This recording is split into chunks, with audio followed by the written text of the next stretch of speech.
Innal hamdalillah nahmaduhu wa nasta'inu wa nastaghfiruh wa na'udzu billahi min sururi anfusina wa min sayyiati a'malina may yahdihillahu fahuwal muhtadi wa may yudlil falan tajida lahu waliyan mursyida. Asyhadu an la ilaha illallah wa asyhadu anna Muhammadan abduhu wa rasuluh la nabiyya ba'da amma ba'du. Allahumma fassalli wa sallim ala hazan nabil karim wa ala alihi wa ashabihi rasulillahi ajma'in. Ya ayyuhal hadirun wal muslimun usikum wa iyaya bitaqwallah. Faqad fazal muttaqun. Ittaqullaha haqqa tuqatih wa la tamutunna illa wa antum muslimun. Wa tazawwadu fa inna khaira zadi taqwa. Wattaqun ya ulil albab. Faqala Allah ta'ala fil Qur'anil Karim. A'udzu billahi minasy syaithanir rajim. Bismillahirrahmanirrahim. وَلَنَبْلُوَنَّكُمْ بِشَيْءٍ مِّنَ الْخَوْفِ وَالْجُوعِ وَنَقْصٍ مِّنَ الْأَمْوَالِ وَالْأَنفُسِ وَالثَّمَرَاتِ وَبَشِّرِ الصَّابِرِينَ. قال أيضا وما كان الله معذبهم وأنت فيهم وما كان الله ليعذبهم وهم يستغفرون. فإن أصدق الحديث كتاب الله wa khairal hadi hadi Muhammad wa saral umuri muhdatsatuha wa kullu muhdatsatin bid'ah wa kullu bid'atin dalalah wa kullu dalalatin finnar. Kaum muslimin sidang jamaah Jumat yang dirahmati Allah, puji dan syukur marilah kita ucapkan kehadirat Allah Subhanahu wa taala. Karena sampai siang ini di Jumat ini di masjid ini Allah masih senantiasa memberikan kepada kita rahmat, nikmat, baik itu nikmat hidup, nikmat kesempatan, nikmat kesehatan, nikmat-nikmat yang Allah berikan orang-orang yang bisa merasakan sebuah nikmat, kenikmatan beribadah kepada Allah, merasakan begitu indahnya melaksanakan ruku dan sujud di hadapan Allah, adalah sebuah nikmat yang harus disyukuri. Wa bi ayyi ala'i rabbikuma tukazziban, nikmat mana lagi yang engkau dustakan, kata Allah. Namun Allah mengatakan wa qalilum min ibadiyas syakur, sungguh sangat sedikit sekali hambaku yang bersyukur itu. Hanya sedikit sekali hamba Allah yang bersyukur itu. Maka nikmat-nikmat yang Allah berikan hari ini, sekecil apapun, harus kita syukuri hendaknya. La in syakartum la azidannakum wa la in kafartum inna azabi lasyadid. Salawat beriring salam tak bosan-bosannya kita hadiahkan pada pucuk pimpinan umat Islam, yakni Nabi besar Muhammad sallallahu alaihi wasallam, yang telah membawa umatnya dari zaman jahiliyah ke zaman Islamiyah, di zaman kegelapan ke zaman yang terang benderang, minaz zulumati ila nur, yang sama-sama kita rasakan pada saat sekarang ini. Pada Jumat hari ini kita telah berada di Jumat ketiga, bertepatan dengan 28 Jumadil Akhir 1447 Hijriah. Artinya di Jumat ini marilah kita jadikan Jumat ini sebagai ruhul ibadah, ruhul tadhiyah, dalam rangka mendekatkan diri kita kepada Allah. Karena Jumat selalu berulang setiap minggu, setiap bulan, setiap tahunnya. Namun Jumat yang berulang itu setiap minggu, apakah telah merubah kedekatan kita kepada Allah, atau hanya berlalu begitu saja sampai nyawa diambil oleh Allah? Apakah dari Jumat ke Jumat itu dia seakan-akan telah menjadi sebenar-benarnya hamba Allah, mendekat dirinya kepada Allah, rajin dia melaksanakan ibadah kepada Allah? Itulah orang-orang yang berubah ibadahnya kepada Allah dari Jumat ke Jumat itu. Untuk itu kita yang hadir hari ini, di dalam hadis Nabi dikatakan, man iktasala yaumal jum'ah ghuslal janabah, barang siapa yang mandi sebelum pergi Jumat, maka annama qarraba badanah, dan dia datang di awal waktu, dia sama berkurban seekor unta. Semua dia datang di waktu yang kedua, maka annama qarraba baqarah, maka dia hanya datang sebagai berkurban seekor sapi. Maka annama qarraba kabsan akran, dia datang pada waktu ketiga, dia sama berkurban seekor domba. Maka annama qarraba dajjajah, dia datang pada waktu keempat, sama berkurban seekor ayam. Maka annama qarraba baidah, dia datang pada waktu kelima, dia hanya berkurban seekor telur. Fa iza kharajal imam hadaratil malaikat yastami'un zikra, ketika khatib telah naik mimbar, dia baru datang, maka malaikat menutup catatan amal untuknya. Maka kita yang hadir sebelum khatib naik mimbar, pertanda orang-orang yang telah berubah ibadahnya, kedekatannya dari Jumat ke Jumat. Yang minggu lalu dia datang agak terlambat, minggu hari ini, Jumat hari ini dia datang lebih awal. Pertanda orang yang berubah mendekat kepada Allah dari Jumat ke Jumat itu. Kaum muslimin sidang jamaah Jumat yang dirahmati Allah, melihat fenomena hari ini, khatib mengambil judul 4 sebab datangnya musibah. Kalau kita mengetahui apa bedanya musibah, ujian dan azab itu, musibah adalah sesuatu yang datang disebabkan ulah manusia, kelakuan manusia, baik ataupun buruk, yang terdapat di dalam surat Al-Baqarah 155. Walanabluwannakum bisyai'in minal khawfi wal ju'. Sedangkan ujian adalah sesuatu yang datang dari Allah, murni hanya kehendak Allah untuk menguji hambanya, baik itu yang datang kebaikan ataupun keburukan, sebuah musibah.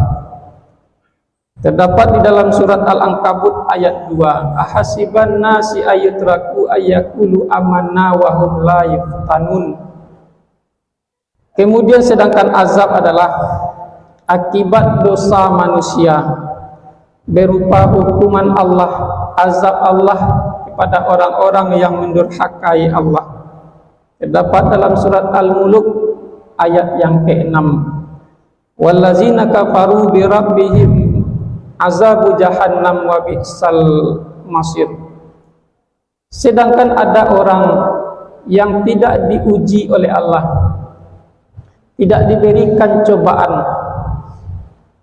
namun hidupnya di dunia penuh kenikmatan, salat tidak pernah, ke masjid tidak pernah, bersedekah tidak pernah, tapi kehendak dan kemauan hidupnya di dunia penuh kenikmatan. Ini disebut dengan istidraj. Terdapat dalam surat Al-A'raf Ayat yang ke-182, wallazina kazzabu bi ayatina sanastadrijuhum min haitsu la ya'lamun.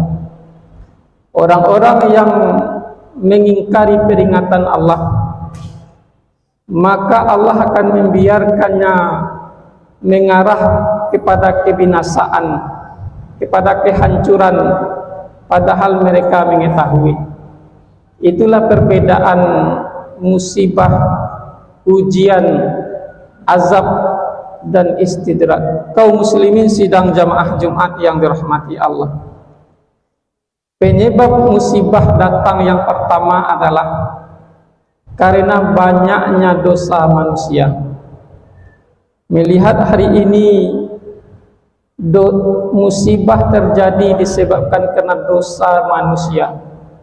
Dahulu Adam hidup di surga bersukaria, berbahagia. Kenapa Adam dan Hawa dicampakkan ke dunia? Karena dosanya memakan buah khuldi. Dulu orang yang membunuh onta Nabi Saleh itu hanya 9 orang saja. Wa ma kana fil madinati tis'ati rahtin, hanya 9 orang. Tapi kenapa seluruh umat Nabi Saleh itu Allah azab? Karena dosa sebagian manusia menyebabkan azab untuk manusia yang lain. Di dalam surat Yasin ayat 19 Allah katakan, qalu ta'irukum ma'akum a'in zukirtum bal antum qaumun musrifun. Kesialan kalian karena kalian sendiri. Apakah Allah memberi peringatan namun kalian melampaui batas terhadap peringatan itu? Kaum muslimin sidang jamaah Jumat yang dirahmati Allah, kita lihat dahulu ada kaum Nabi Lut yang pekerjaannya adalah LGBT, kaum Sodom, menyuka sesama jenis. Apa yang Allah berikan kepada kaum itu? Faja'alna 'aliha safilaha. Dalam surat Al-Hijr ayat 74, Allah balikkan negeri itu yang bawah ke atas, yang atas ke bawah. Karena perbuatan dosa kaum Nabi Lut, Allah timpakan bencana. Baru-baru ini kita lihat di kota Padang terjadi perbuatan kaum Nabi Lut. Seorang guru kedapatan. Maka kita lihat dalam sebuah artikel, Sumatera Barat adalah urutan kelima LGBT se-Indonesia, sekitar 18.000 orang. Ini adalah dosa manusia yang akan mengundang azabnya Allah. Kaum muslimin sidang jamaah Jumat yang dirahmati Allah, itu yang pertama. Yang kedua, penyebab datangnya musibah itu adalah karena banyaknya manusia yang berbuat zalim, berbuat aniaya. Di dalam surat Al-Qasas ayat 59 Allah katakan, wa ma kana rabbuka muhlikal qura hatta yab'asu fi ummiha rasula yatlu alaihim ayatina wa ma kunna muhlikil qura illa wa ahluha zalimun. Tuhan tidak akan membinasakan sebuah negeri sebelum dia mengutus rasul dan membacakan ayat-ayatnya Al-Quran itu. Tapi karena mereka berbuat zalim, maka Allah binasakan negeri itu. Kita lihat kaum-kaum yang dibinasakan oleh Allah, umat-umat terdahulu. Kaum Nabi Nuh adalah berbuat syirik, mengingkari perintah Allah, menyembah berhala. Orang-orang saleh yang dibuatnya menjadi patung disembah oleh kaum Nabi Nuh. Maka Allah tenggelamkan kaum Nabi Nuh itu. Juga kita lihat kaum Ad, Nabi Hud. Kaum Ad ini peradabannya maju, teknologinya canggih, tapi dia menyombongkan diri, tidak mau beriman kepada Allah. apa azabnya Allah berikan angin topan 7 malam 8 hari lamanya untuk mendatangkan musibah dan bencana kepada kaum Ad. Kita lihat kaum Samud Nabi Saleh. Apa dosa kaum Samud Nabi Saleh? Membunuh onta Nabi Saleh, tidak menuruti perintah Allah. Allah berikan ujian gempa yang dahsyat, petir yang membinasakan. Juga kita lihat kaum Sabah, ketika Ratu Balqis beriman kepada Tuhannya Nabi Sulaiman, Allah berikan kepada kaum Sabah itu negeri yang makmur, tumbuh-tumbuhannya tumbuh dengan hijau, buah-buahannya tumbuh dengan ranum. Namun ketika Ratu Balqis meninggal, kaum Sabah kembali ingkar kepada Allah. Maka Allah berikan kaum Sabah itu dalam surat Sabah ayat 16, faja'alna alaihi sailal harim. Allah berikan hujan berbulan-bulan sehingga bendungan Ma'rib pun hancur dan kaum Sabah tenggelam dalam banjir yang begitu besar. Kaum muslimin sidang jamaah Jumat yang dirahmati Allah, apakah dosa umat terdahulu ini juga ada pada umat hari ini? Tentu saja ada, bahkan lebih parah lagi. Dahulu kaum Nabi Lut LGBT, sekarang umat hari ini juga ada. Dahulu ketika Umar bin Khattab sebelum beriman, dia membunuh anaknya hidup-hidup ketika anaknya masih kecil. Umat hari ini lebih kejam lagi. Sebelum anaknya lahir ke dunia, masih di dalam perut sudah dia bunuh. Lebih kejam daripada Umar. Makanya tentulah musibah dan bencana hari ini datang bertubi-tubi. Kaum muslimin sidang jamaah Jumat yang dirahmati Allah, penyebab yang ketiga terjadinya musibah itu adalah diamnya orang-orang saleh. Kita hari ini beribadah, rajin ke masjid, rukuk dan sujud tak pernah tinggal, tapi hanya tidak peduli kepada sesama, tidak peduli kepada tetangga. Hanya rukuk dan sujud, beribadah terus, tapi tidak timbul kesalehan kita kepada orang lain. Maka dalam surat Al-Anfal ayat 33, wa ma kana Allahu mu'azzibahum wa hum yastaghfirun.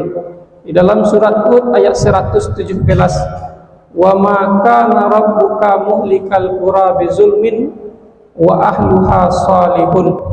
Allah tidak akan membinasakan sebuah negeri jika di suatu negeri itu masih ada orang-orang yang muslihun, orang-orang yang berbuat kebaikan. Tidak hanya baik untuk dirinya, tapi kebaikannya itu berimbas kepada orang lain. Dia peduli kepada sesama, peduli kepada tetangga. Itulah disebut orang-orang yang muslihun. Yang keempat penyebab datangnya musibah itu adalah karena ulah tangannya manusia. Terdapat di dalam surat Rum ayat 41, zaharal fasadu fil barri wal bahri bima kasabat aydin nas liyuzikahum ba'dallazi amilu la'allahum yarji'un. Telah tampak kerusakan di darat dan di laut kena ulah tangan-tangan manusia, dan Allah ingin merasakan kepada mereka karena ulah pekerjaan mereka agar mereka kembali kepada Allah. Kita lihat hari ini apa contoh perbuatan ulah tangan manusia. Terjadinya bencana banjir, longsor, hujan berhari-hari kena ulah tangan manusia. Kenapa? Jika seandainya hutan-hutan ditebang, pabrik-pabrik industri merajalela, maka terjadilah namanya global warming, pemanasan global. Kena hutan digunduli. Jika terjadi pemanasan global, maka air laut terjadi panas yang begitu, sehingga terjadilah uap ke atas langit. Terjadi uap perubahan atmosfer cuaca, maka terjadilah hujan yang berhari-hari. Jika hujan terjadi berhari-hari, hutan sudah dibabat, terjadilah longsor, banjir, dan kayu-kayu yang bergelondongan, kena ulah tangan-tangan manusia. Ulah tangan manusia itu juga disebabkan kena ulah para pemimpin-pemimpinnya. Di dalam hadis Nabi dikatakan, tahapan pemimpin itu, hadis yang diriwayatkan oleh Uzaifah ibnul Yamani. Pertama, tahapan pemimpin an-nubuwah, kenabian. Lepas dari itu tahapan khilafah ala minhajin nubuwah, kepemimpinan para khalifah. Lepas dari itu adalah mulkan adan, kepemimpinan kerajaan Bani Umayyah, Bani Abbasiyah, Turki Utsmani. Lepas dari itu, inilah yang sekarang disebut dengan mulkan Jabariyah, kepemimpinan yang otoriter, kepemimpinan yang diktator hari ini. Maka lepas hari ini kembali lagi ke zaman khilafah minhajin nubuwah, kepemimpinan yang meniru khalifah, yang turunnya Imam Mahdi akhir zaman nanti. Sekarang kita baru berada di tahapan mulkan Jabariyah. Kaum muslimin sidang jamaah Jumat yang dirahmati Allah, apa yang kita lakukan hari ini? Marilah kita beristighfar, bertaubat, memohon ampun terhadap dosa-dosa yang kita perbuat. Dan yang kedua, marilah kita beramar ma'ruf nahi mungkar. Jangan hanya saleh secara pribadinya saja, tapi pedulilah kepada sesama, kemaksiatan yang terjadi di tengah-tengah masyarakat. Man ra'a minkum mungkaran falyughayyirhu biyadihi fa illam yastati' fa bilisani fa illam yastati' fa biqalbihi wa zalika ad'aful iman. Camkanlah barakallahu li wa lakum fil Qur'anil azim wa nafa'ani wa iyyakum bima fihi minal ayati wa zikril hakim wa taqabbala minni minkum tilawatahu innahu huwas sami'un alim.